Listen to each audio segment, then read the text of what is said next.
Povedz mi, prečo plačeš? Povedz mi, čo ťa trápi? Povedz mi to skôr, než jeden z nás druhého stratí. Musíme sa rozlúčiť, ty chceš odbočiť a ísť rovno. Nikdy na teba nezabudnem. Prečo to je také ťažké, keď sa cesty rozdelia? Zostane len kopa slz, nejaká pekná spomienka. Prečo sa rozchádzajú tí, ktorí sa mali tak radi? Prečo sa rozdelia dvaja, ktorí im to najviac vadí? Navzájom sila mať srdcia, na čo je to dobré? Rozdeliť dve postavy, ktoré majú toľko zhodné. Na čo spôsobovať bolesť, keď je úplne zbytočná? Na čo je dobrý koniec, keď sa láske nič nevyrovná? Čo niekto začal ľúbiť, ak je to len veľký podvod? Povedz mi, prečo opak vzťahu môže byť len rozchod? Neplač už konečne, usuším ti mokrú tvár. Skús zabudnúť na to zlé, mysli na to, čo dobre dal. Mysli na veselé chvíle, neľutuj to, čo si spravil. Mohlo to byť naposledy, čo si niečo také zažil. Netrap sa už, preto prídu ešte krajšie chvíle. Viem, že táto bola vyvolená, prídu ďalšie iné. Skús sa trošku schopiť, viem, že to ide ťažko. Pozbieraj sa prosím, vymažeš to novou láskou. Hovorí sa to ľahko, ale ťažšie sa to koná. Poutieraj si slzy, všetko začína od znova.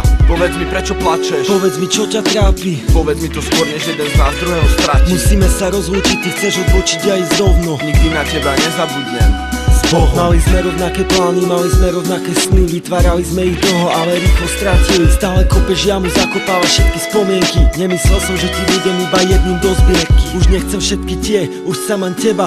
Dala si mi toľko vecí, čo mi iná nedá. Pýtam sa, prečo pláčeš, že vraj sa veci zmenili. A čo čakáš, keď sme toľko času spolu strávili? Zažili sme spolu slnko, no aj víkend na horách. Zažili sme spolu vrchy, no aj slzy v údoliach. Poznám ťa už natoľko, že viem, na čo myslíš. Životu ťa potrebujem ešte viac ako kyslý. Aj keď sme občas zlí, si pozeráme na iné. Pre nás ste stále iba naše jemné bohyne. No tak neodbočuj z cesty, nechaj tomu voľný priebeh, lebo iba s tebou sa oplatí žiť svoj príbeh. Chcem ťa mať stále pri sebe, no tak moja už nepláč. Nejak všetko napravím, skúsim povedať prepáč. Alebo iným slovom ťa nejak skúsim potešiť. Spojme cesty a skúsme si to nejak vyriešiť.